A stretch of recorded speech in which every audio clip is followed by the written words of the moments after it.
So we're very kindly joined by Peter Hitchens, who's just been busy writing his column for the Mail on Sunday, and he's agreed just to answer a few questions because he's become a prominent voice about can we call you an anti-lockdown voice? Yes, of course you can.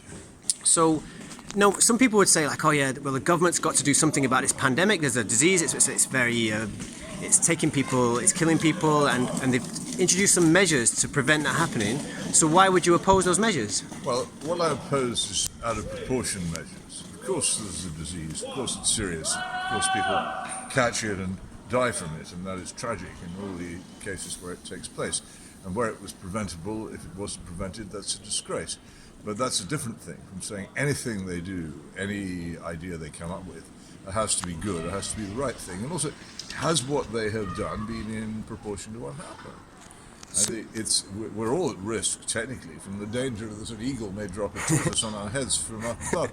But it's quite a minor risk, and I'm not going to go around for the rest of my life in a helmet or demand that everyone who owns a tortoise has to have it greased so eagles can't pick it up. So let's not overdo this. And I think the reaction of the government is overdone. And that's my principal complaint. They've strangled the economy and attacked the personal liberty of an awful lot of people with, I think, very little effect. And certainly they've done more damage than they've prevented. Are there any specific examples, like maybe from the Coronavirus Act, that you have concerns with, or examples of measures that you've seen implemented in the past 6 months? Well, I think the main thing which they failed to do was to protect people in care homes. There has to be an inquiry into this and how it happened, but I think there's no doubt that in this country and several others, people who were resident in care homes who were the most vulnerable to COVID-19 died in very large numbers and could have been better protected.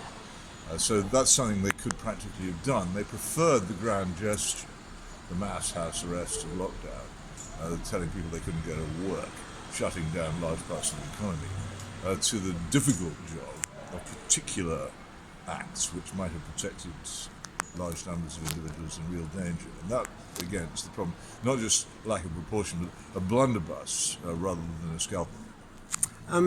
Is there anything that, have you got any worries about where this is heading? Like, do you see this as, do you have any problem with where it's heading? Because a lot of people might argue they have to do something and maybe they've overreacted a little bit, but when it passes, it'll all go away and we'll go back to normal. Well, I'd say that it's now 19 years since September the 11th, 2001, and when the Twin Towers were attacked, and many people will know that in New York City.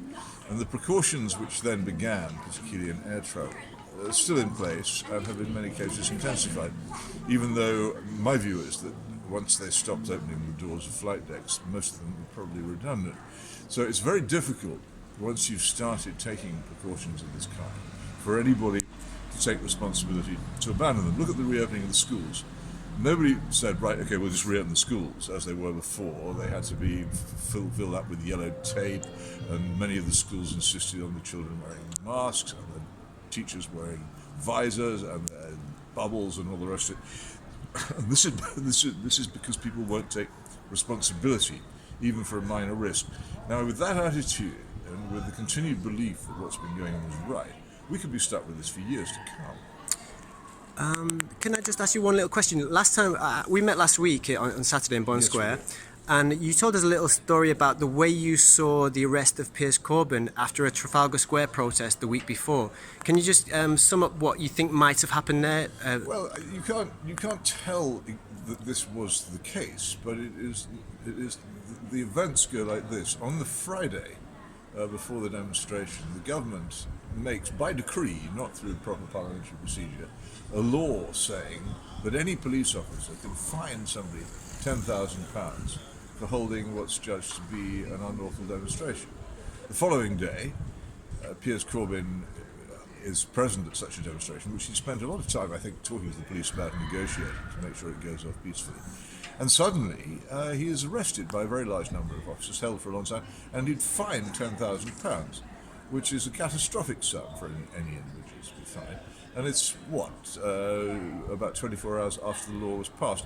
You have to wonder whether you're living in a free country when governments behave in this fashion. A law is supposed to be made. You have a green paper, you have a white paper, you have a first reading, you have a second reading, It goes to the House of Lords for revision. It comes back for the third reading. Then there's a pause once it's finally got through all its stages in the committee stage. But while we wait for royal assent, this law never went through any of those procedures. It was just made by a minister, and it existed.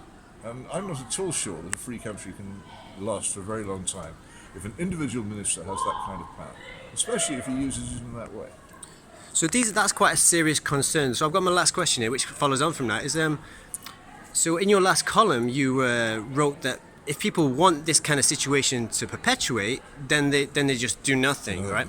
So do you have any suggestions, like, because if we're asking people to do something, do you have any suggestions as to what they might do? I have a very specific thing. I'm a great believer in the rule of law. I don't want to advocate any kind of law breaking or civil disobedience, because I think these things can lead very rapidly to dangerous circumstances. But what I do think is that people should remember they have members of Parliament who are supposed to be protecting their freedoms, and whose job it is to hold the government to account. They're not doing that job. And I think MPs have to be aware, especially with an impending economic crisis, which may create a political crisis too, that people have noticed that they're not doing anything, that they've ceased to perform their function. They should write and say, what is it that you're doing for your money, for the very considerable salary and expenses which you get? What are you doing? You're not acting as MPs. I think that's a good start. What I can tell you about MPs is there's one thing they're really scared of, and that's losing their majorities and losing their jobs. And if they think that enough people are concerned about the fact that they're sitting there doing nothing, then they will actually respond. It's not write politely, acidly, but politely. Don't be rude, but just write and say, what is it that you're doing there for this money we're paying you? And it's time we heard something from you. We're sitting here. People are losing jobs. The economy is falling to pieces. Our children have been deprived of months of education. The universities have been disastrously affected and still are being. Every single part of the economy is in trouble, and our personal freedom is being risked. The government's ruling by decree. What are you doing about it? Why are we paying you? And the more people who say that, the more worried they'll get, the more likely they are to start holding the government to account. I can think of nothing better at the moment. I'm happy to listen to anybody else's suggestions, but that's the one I've come up with. Okay, Mr. Hitchens, thank you very much. My pleasure.